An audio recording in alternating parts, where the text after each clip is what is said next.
Hello students, welcome to step up academy. मैं अंजलि सिंह कुशवाहा और मैं हूं आपकी बायोलॉजी ट्यूटर। आज हम स्टार्ट करेंगे क्लास 11th के चैप्टर नंबर 8 जिसका नाम है cell the fundamental unit, the unit of life. और उसमें आज हम टॉपिक 1 पढ़ेंगे जिसका नाम है discovery of the cell.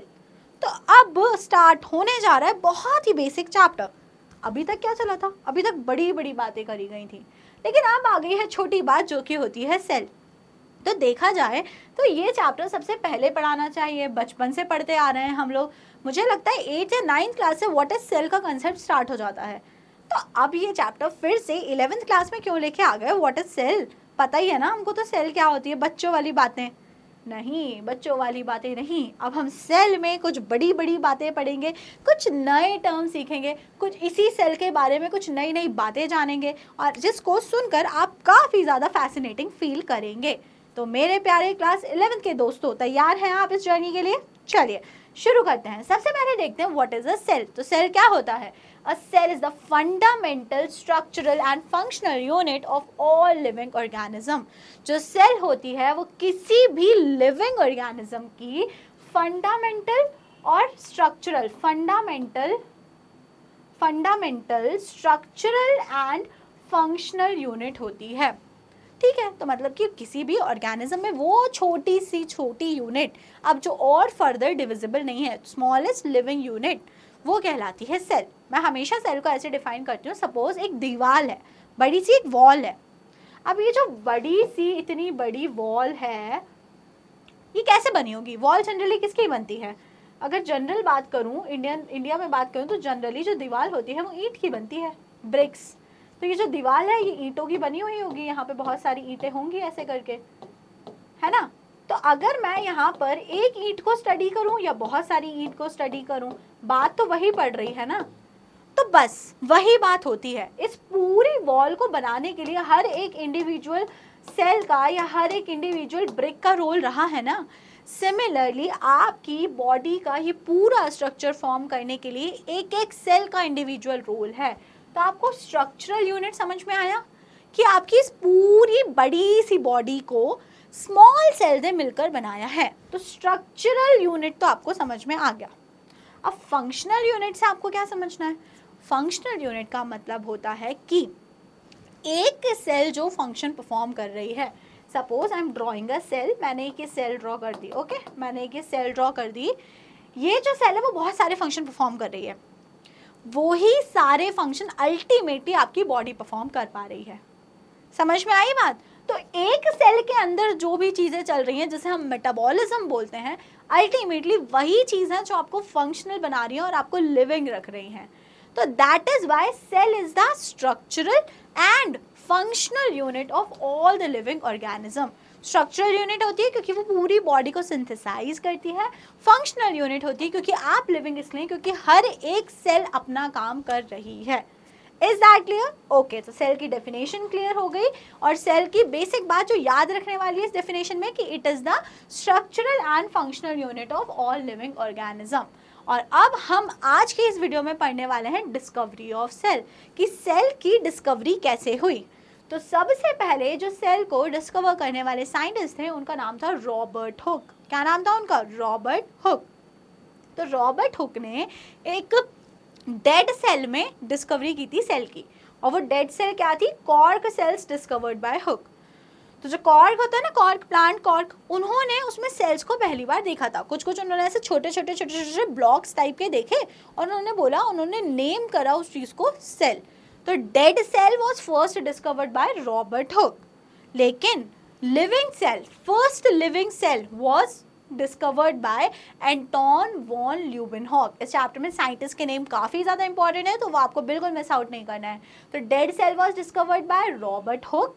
First living cell was observed and discovered by Anton von Leeuwenhoek. Okay, समझ में आ गई बात? ठीक है। नेक्स्ट हम देखते हैं the invention of compound and electron microscope reveal the structural details of the cell. अभी तक सिर्फ सेल दिख रही थी, उन्होंने थोड़ा बहुत कुछ जैसे माइक्रोस्कोप लेके, वो नहीं ऐसे पकड़ने वाला माइक्रोस्कोप वो रहता है, अरे क्या बोलते हैं उसको, पता नहीं, डिटेक्टिव्स यूज़ करते हैं जो उसको, तो वो चीज़ को उन्होंने उससे देखा और उन्होंने कुछ ब्लॉक्स टाइप के दिखे और उन्होंने बोल दिया ठीक है सेल है। डेड में बोल दिया तो रॉबर्ट हुक ने और लिविंग में बोल दिया एंटोन वॉन ल्यूवेनहुक में। लेकिन it was a discovery of microscopes. कौन कौन से microscope? Simple, compound, electronic microscope, जिसके कारण सेल की फर्दर स्टडी हो पाई। पता चल पाया कि सेल के अंदर क्या क्या वेरियस चीज़ें प्रेजेंट होती हैं इनसाइड अ सेल। किसके कारण डेवलप हो पाई, किसके कारण हम डिस्कवर कर पाए? Due to discovery of microscope.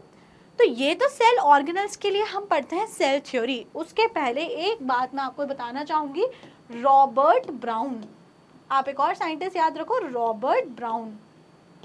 तो रॉबर्ट ब्राउन ने क्या डिस्कवर किया था? Robert brown discovered nucleus. तो सेल के अंदर जो न्यूक्लियस होता है ना, it was discovered by Robert brown. तो रॉबर्ट हुक हो गए, एक एंटोन वॉन ल्यूवेनहुक हो गए और तीसरे साइंटिस्ट हो गए रॉबर्ट ब्राउन। तो उन्होंने सेल के अंदर जो न्यूक्लियस होता है उसको डिस्कवर किया था और वो क्यों हो पाया? Due to development of microscopes. Okay, चलिए अब जब ये हो गया तो हम अगली चीज़ देखते हैं सेल थ्योरी। तो सेल थ्योरी में कंट्रीब्यूशन है 3 साइंटिस्ट का, लेकिन फर्स्टली 2 साइंटिस्ट थे जिनका नाम था मैथ्यू शील्डन एंड थियोडर श्वान। कौन कौन से 2 साइंटिस्ट थे? मैथ्यू शील्डन एंड थियोडर श्वान। अब जो शील्डन थे उन्होंने क्या करा था? वो थे हमारे वो बोटानिस्ट थे। जो शील्डन थे वो क्या थे? बोटानिस्ट। तो बोटानिस्ट थे तो इसलिए उन्होंने क्या करा? उन्होंने प्लांट सेल को ऑब्जर्व करा। Botanist is the one who study plant, तो उन्होंने प्लांट सेल को स्टडी करा। और जो थियोडर श्वान थे वो जूलॉजिस्ट थे। तो जूलॉजिस्ट कौन होते हैं? The one who study animal. Reported that cells has thin outer layer plasma membrane. He also found that plant cells have cell wall. तो इन्होंने स्टडी किया था, मैथ्यू शील्डन ने स्टडी करी थी प्लांट सेल्स को और थियोडर श्वान ने स्टडी करा था एनिमल सेल को। थियोडर श्वान ने एक मतलब कंसेप्ट दिया कि हर सेल के बाहर एक पतली सी कवरिंग होती है जिसे बोला जाता है प्लाज्मा मेम्ब्रेन। तो सेल की जो मेम्ब्रेन होती है उसे बोला जाता है plasma membrane. This was stated by Theodor Schwann. He also found that plant cell have cell wall. और उन्होंने साथ में ये भी बोला कि एनिमल की सेल में सिर्फ और सिर्फ प्लाज्मा मेम्ब्रेन रहती है, लेकिन अगर हम प्लांट सेल की बात करें तो उसमें सेल मेम्ब्रेन, प्लाज्मा मेम्ब्रेन के साथ साथ सेल वॉल भी होती है। This was being told by Theodor Schwann. He proposed a hypothesis that animal and plants are composed of cells and products of cell.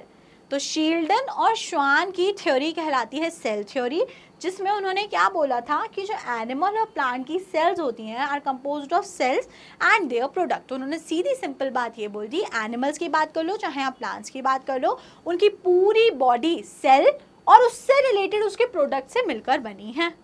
Okay, तो this was the theory of Schleiden and Schwann, जिसे क्या बोला जाता है? Cell theory. तो cell theory was proposed by Schleiden and Schwann together, they propose the cell theory. लेकिन इस cell theory में कुछ बात थी जो मिसिंग थी, उसको करेक्ट करने के लिए आए रुडोल्फ वर्चो। कौन आए? रुडोल्फ वर्चो। अब क्या दिक्कत थी सेल थ्योरी में?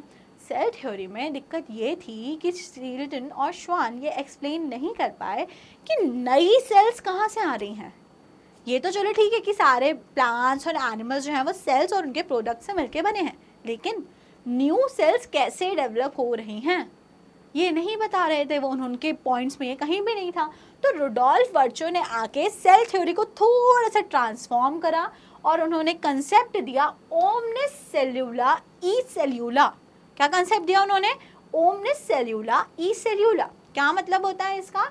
Cells explain that cells divided and new cells are formed from pre-existing cells. तो रुडोल्फ वर्चो ने सीधी सिंपल बात ये समझाई कि जो नई सेल्स हैं वो पुरानी सेल्स से ही बनती हैं। पुरानी वाली जो सेल्स हैं प्री एग्जिस्टिंग, जो पहले से एग्जिस्ट करने वाली सेल्स हैं, वो डिवाइड करती हैं और वही डिवाइड करके नई सेल्स बना लेती हैं। ओके, कुछ भी नया नहीं होता। और इस कंसेप्ट को क्या बोलते हैं? Omni cellula e cellula. और इसी को बोला जाता है मॉडिफाइड सेल थ्योरी। तो क्वेश्चन अगर कभी आता है who modified the cell theory, तो आंसर होगा Rudolf Virchow. But who gives the cell theory, who frames the cell theory, तो that was Schleiden and Schwann. तो फाइनली सेल थ्योरी चेंजेस के बाद कुछ इस तरीके से बाहर निकल कर आई। All living organisms are composed of cells and products of cells. This was being told by Schilder and Schwann. And secondly, all cells arise from pre-existing cells. तो सेल थ्योरी जो होती है वो दो बातें हमें एक्सप्लेन करती है। सेल थ्योरी क्या दो बातें? पहला कि plant and animal are composed of cells and products of cells, and second new cells are formed from pre existing cells. जो सारी सेल्स हैं वो बन रही हैं, वो अराइज होती हैं प्री एग्जिस्टिंग, पहले से एग्जिस्ट करने वाली सेल्स से। Okay good. अब हम आगे देखते हैं ऑल सेल कंटेन। अब हम एक जनरल एक सेल का ओवरव्यू देखते हैं। तो डिस्कवरी ऑफ सेल में आपको इतना ही ध्यान रखना है।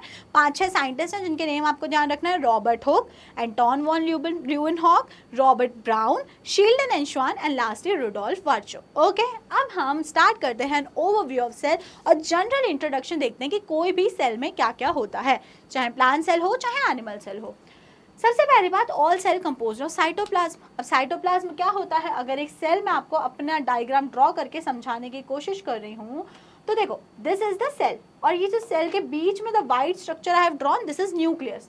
अब इसके बाद यहाँ पे जो भी फ्लूइड होता है, सेल के अंदर का जितना भी फ्लूइड है जिसके अंदर केमिकल रिएक्शंस होती हैं, this is known as cytoplasm. This is known as cytoplasm. तो साइटोप्लाज्म क्या होता है? A semi fluid matrix where cellular activities and chemical reactions occur, this keeps the cell in living state. तो अब देखो, cytoplasm है, उसमें सारी केमिकल रिएक्शंस चल रही हैं, मतलब कि मेटाबॉलिज्म चल रहा है, तो मतलब कि सेल को लिविंग रखने में इस साइटोप्लाज्म का ही रोल है।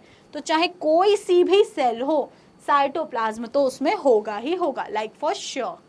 सेकेंड चीज उसमें होते हैं राइबोसोम्स। क्या होते हैं उसमें? राइबोसोम्स। तो राइबोसोम्स क्या होते हैं? Non membrane bound organelles.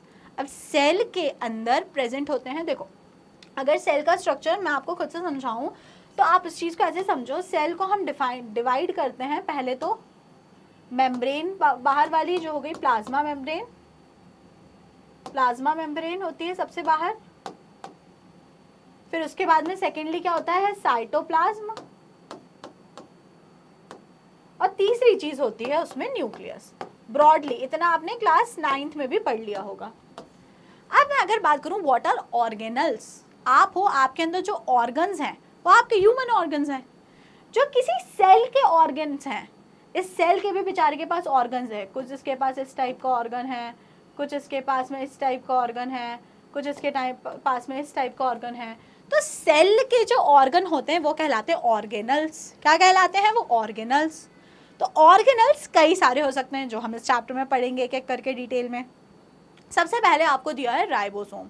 तो राइबोसोम क्या होता है? It is a non membrane bound structure. तो very very important, non membrane bound, उसमें कोई भी मेम्ब्रेन नहीं होती। Okay, found in cytoplasm, chloroplast, mitochondria and on rough endoplasmic reticulum. तो आपको ध्यान रखना है जो हमारा राइबोसोम होता है, पहली चीज कैसा है? वो नॉन मेम्ब्रेन बाउंड, उसमें कोई भी मेम्ब्रेन नहीं है। फिर कहाँ प्रेजेंट होता है? साइटोप्लाज्म में भी प्रेजेंट होता है, माइटोकॉन्ड्रिया में प्रेजेंट होता है, गोल्गी अपैरेटस में प्रेजेंट होता है, एंड रफ एंडोप्लाज्मिक रेटिकुलम पर भी होता है। तो एंडोप्लाज्मिक रेटिकुलम, क्लोरोप्लास्ट एंड हमारा माइटोकॉन्ड्रिया, ये जो होता है, सॉरी गोल्गी अपैरेटस नहीं, क्लोरोप्लास्ट। तो ये जो हमारे ऑर्गेनल्स हैं इन पर राइबोसोम होता है, साथ में साइटोप्लाज्म में भी राइबोसोम प्रेजेंट होता है। Is that clear? ओके, आगे बढ़ते हैं और देखते हैं कुछ और बातें सेल के बारे में। स्मॉलेस्ट सेल जो है एग्जिस्टिंग वो कहलाती है माइकोप्लाज्म। तो mycoplasma is the smallest existing cell. Largest single cell जो होता है, it is the egg of ostrich. तो जो ऑस्ट्रिच का अंडा होता है वो लार्जेस्ट सिंगल सेल है। लॉन्गेस्ट सेल, सबसे लंबी सेल कौन सी है? न्यूरॉन या फिर nerve cell. Size of bacteria, bacteria का साइज कितना है? 3 to 5 micrometre. And human RBC का साइज कितना है? 7 माइक्रोमीटर इन डायमीटर। तो ये जो ओवरव्यू है ये आपको ये एक्सप्लेन करना चाहता है कि सेल्स में कितना वेरिएशन है, कितना ज़्यादा। आप देखो स्मॉलेस्ट सेल का साइज कंपेयर करो और आप लार्जेस्ट साइज जो देखो आप ऑस्ट्रिच का अंडा, ऑलमोस्ट मतलब काफ़ी बड़ा होता है। फिर आप अगर उसमें बैक्टीरिया के साइज की बात करो और एक ह्यूमन की सेल की बात करो तो बैक्टीरिया कितना छोटा होता है आप उससे ये चीज़ रियलाइज कर सकते हो। Okay, so this was the introductory, basic introductory part about the cell.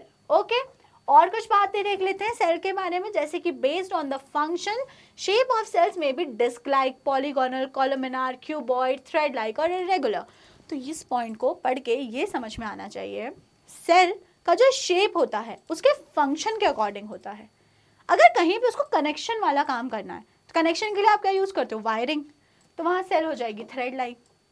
कहीं पे उसे इतना कॉम्पैक्ट होना है कि सब्सटेंस लीक आउट नहीं हो, तो वो इस शेप की, स्क्वायर शेप के होकर एक दूसरे में फिट आउट हो जाएंगे कि भाई सब्सटेंस का लीक आउट नहीं होना चाहिए।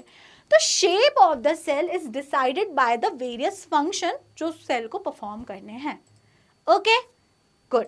So this was the basic introduction about cell and there are two type of cells। क्या दो टाइप की सेल्स होती हैं, prokaryotic cells and eukaryotic cells. अब हमारा नेक्स्ट टारगेट होगा इन दोनों सेल्स को डिटेल स्टडी करना, जो होगा पार्ट 2 वीडियो में। ओके, तो पार्ट 2 वीडियो में मैं आपको पढ़ाने वाली हूँ प्रोकैरियोटिक सेल।